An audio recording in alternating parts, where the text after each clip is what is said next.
Hey guys, how's it going? And welcome to a quick kind of review and my thoughts on the Division beta, which dropped last week and has now disappeared again.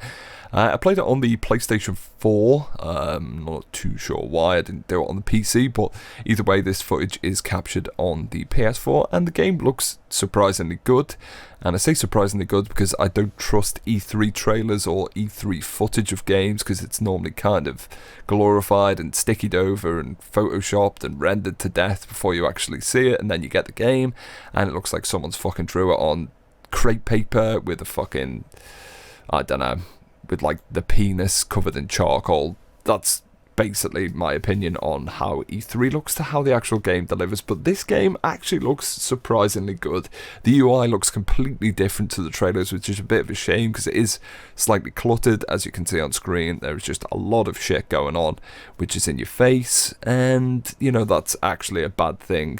The worst thing about the game in my opinion is the fact that you can't actually crouch. The movement is a bit stodgy as well, so that needs a bit of work before it gets into full release in about 2 or 3 weeks time, I think. Obviously it is a cover based shooter and you will be doing a lot of kind of press X to get into cover, aim over, get into cover, reload, shoot, one of you dies, etc, etc. So to have a cover based shooter with no crouching system is pretty bizarre, especially when you kind of traverse from cover to cover by holding, I think, X on the PlayStation 4 or probably spacebar or something along those lines on the PC. Your character actually kind of crouch runs, so there's an animation in place. There's no real reason why there shouldn't be any crouching or like selective crouching in the game.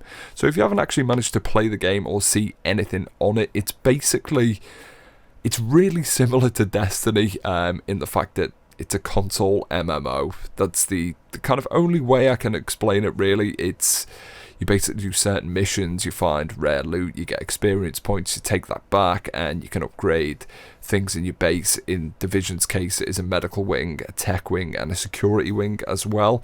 And I think this helps you actually develop new gear, upgrade new gear in your base. There is also shops as well where you can buy mods for weapons, you can buy weapons, you can buy clothing. That aspect I actually do really like, and it's something I really liked in Destiny as well, was actually collecting kind of rare items and upgrading items. With this, the actual weapon modifications are slightly more extensive, so suppressors, scopes, handles, stocks, skins, etc, you know, the whole usual kind of thing, which is pretty good and pretty refreshing and adds a bit of life to the game as well. And talking of life to the game, this is one of my actual main fears for the game, is the fact that I don't know how much life this game will actually have, and this is a kind of one of the reasons that I did struggle with Destiny, is the fact that Destiny was a very grindy game, in the fact that you did X amount of missions either with friends, etc, against AI, and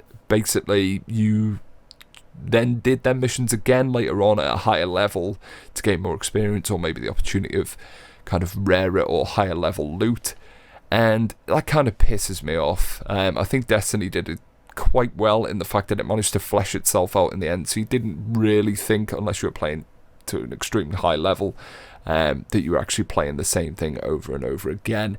But initially it was a major problem, and I do think the Division will suffer from this, and it's whether the actual player base sticks with it before it actually manages to add new levels, etc, etc.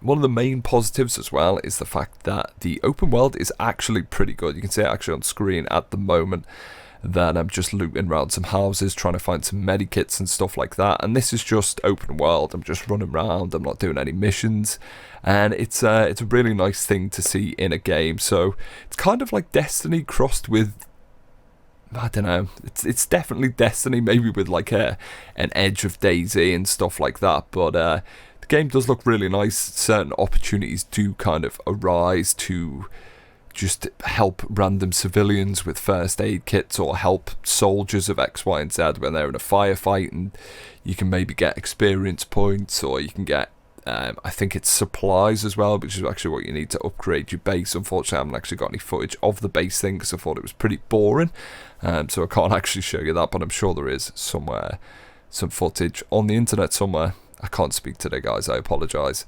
Trying to get too many words out at once. But I'm not too sure if any of you guys did actually play it. Let me know your thoughts below. I probably will pick up the game because I do think it'll be a good laugh. I did play the beta for about 4 hours. Also played in the Dark Zone as well, which is basically the other side of the game. It's the only place where there is PvP, and I had a lot more kind of issues with that than I did the kind of single player PvE or multiplayer PvE game. I think the PvP game kind of treats the actual players as if they're kind of stupid. Kind of hard to explain, but I was almost offended by it. Just in the fact that there's basically a bandit system. So once you go into the Dark Zone, this is essentially a contaminated area where that's where the best loot is, and you have to actually extract the loot out there by helicopter and defend the helicopter while it's extracting this loot for you to keep. If not, you drop it and someone else can pick it up. So there's a lot of kind of room for sabotage and stuff, which is actually quite good, and I think it is a good idea, but the banditry system just really kind of fucking annoyed me, which is basically once you kill so many players in the Dark Zone, you get this big red fucking triangle above your head, and it's like everyone then swarms in. And there was once where there was a team of players actually guarding the guy, which I did think was pretty cool, but the timer doesn't go down, and it's just ridiculous. It's too annoying to explain properly, but basically if you get this kind of infamy level, then you get this timer before this red triangle disappears where everyone knows where you are. And it kind of doesn't make any difference in the fact that I don't think there even should be a red triangle or a timer, because everyone just shot at everyone anyway. I mean, that's the only aspect of PvP in the game, and it was almost like people were desperate for it by the time I got into it. It was just you just walk in and everyone's just shooting everyone, which is fine, but you know, at least try and not kind of stupidify it by putting red triangles and going, oh, this is the bad guy. People know who's shooting at them, and generally people will just shoot anyone anyway, so I don't see there being any real reason for that. So yeah, just thought I'd share my thoughts, not incredibly intellectual thoughts on the game, of what offended me and what didn't. So I hope you enjoyed the video, guys. If any of you guys played it, please let me know in the comments below what you thought and if you'll be buying the game. Thanks for watching, guys, and I will see you soon.